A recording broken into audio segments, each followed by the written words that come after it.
Hey guys, today this video is going to be a little different from my other videos.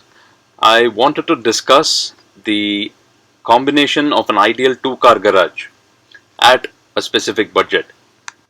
The first and the obvious question before jumping into the rabbit hole of a two-car garage is whether one car could indeed do all. I mean, why would you pay insurance and maintenance on two depreciating assets when a single set of wheels could roll into any role you want?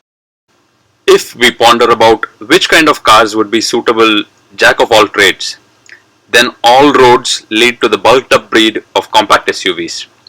These compact SUVs were born and have blossomed into bountiful numbers precisely because of their flexibility in donning multiple hats.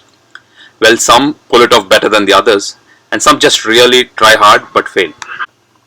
If you have been following the segment as such, it's been raking in huge rewards for the makers and fetching fat margins for the dealers and giving great options for us buyers.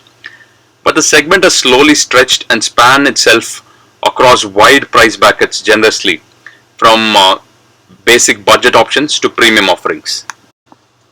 If today you need a well-built premium 5-seater SUV with a sorted ride on highways and it still won't shy away from the off-road excursion trails, then the shining image of a Jeep Compass is what flashes in front of me.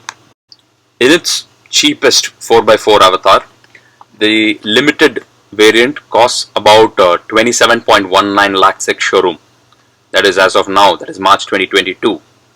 That's steep, but it still ticks most boxes that you would expect of a one-car do-all. In being versatile, such jack-of-all-trade cars are obviously masters of none. There are compromises that we accept to live with when we settle for one. And that's perhaps why this breed, for all its benefits, never has quite excited me. It's a matter of perspective. You can see it as either being neither here nor there, or you could see it as having a bit of both. Look at this screen. Yes, the car has a great diesel engine. But what if I also miss a zippy petrol? Yes, the car comes with the convenience of the automatic, which is the only option.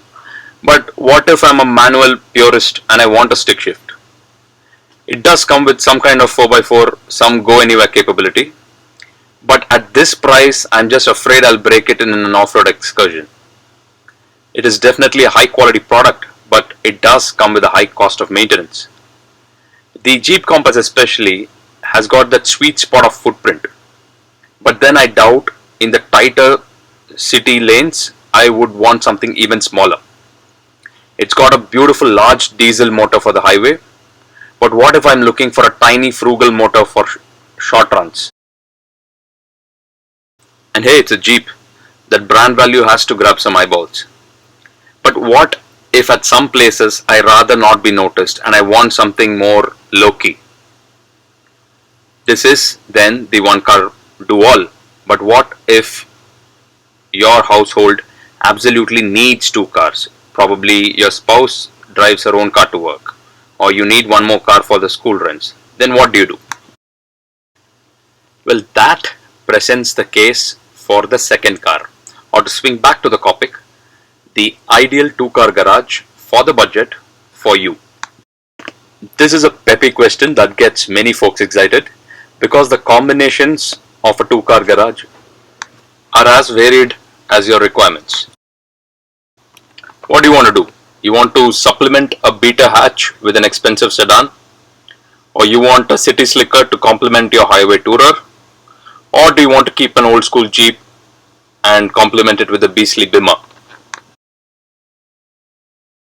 So I was operating from an old Safari, so I overlooked the option of settling for a single jack of all trades and ended up with two masters of one. Can you call it two for the price of one? Well, maybe you could. Because even together, these still cost lesser than the Jeep Compass. But my combination, my two, are vastly different from each other and are literally from different planets. But they charmingly complement and complete each other very well. My first car is a Hyundai i20 Asta option, 1-liter turbo petrol with DCT, and the second car is a 4 Gurkha short wheelbase 4x4. The Hyundai is the range-topping variant, loaded to the gills with a laundry list of features and tech, while the Gurkha is honest in purpose and a simpleton which loves to be off the road. Both will be fishes out of water in each other's terrain and territories, but that's exactly what makes the combination click. Take a moment to read through the screen and you will see how in each department they complement each other very well.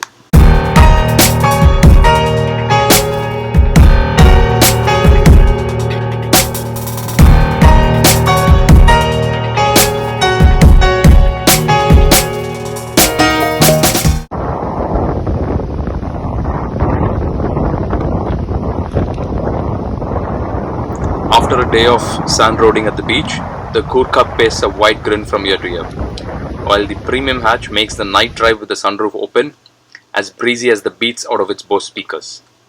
No need to be afraid of soiling the simple but practical interiors of the Gurkha, while the Hyundai's dashboard looks like alien technology in direct contrast. Well, no combination is perfect and there are indeed compromises, but this feels just about right for me, for my budget. My son can enjoy the setting sun through the panoramic window of the Force or choose stargazing through the sunroof of the Korean. And both the drivers at home each get our favorite. What is your favorite combination? Let me know in the comments below. What is your ideal two-car garage? It could be real or imaginary. Let me know budget and what are the two cars you would like to have for that budget. That's it for today, guys. Just let me know any questions you have either about the Gurkha or about the all-new i20. I'll be happy to answer them both. See you again in the next video. Bye-bye.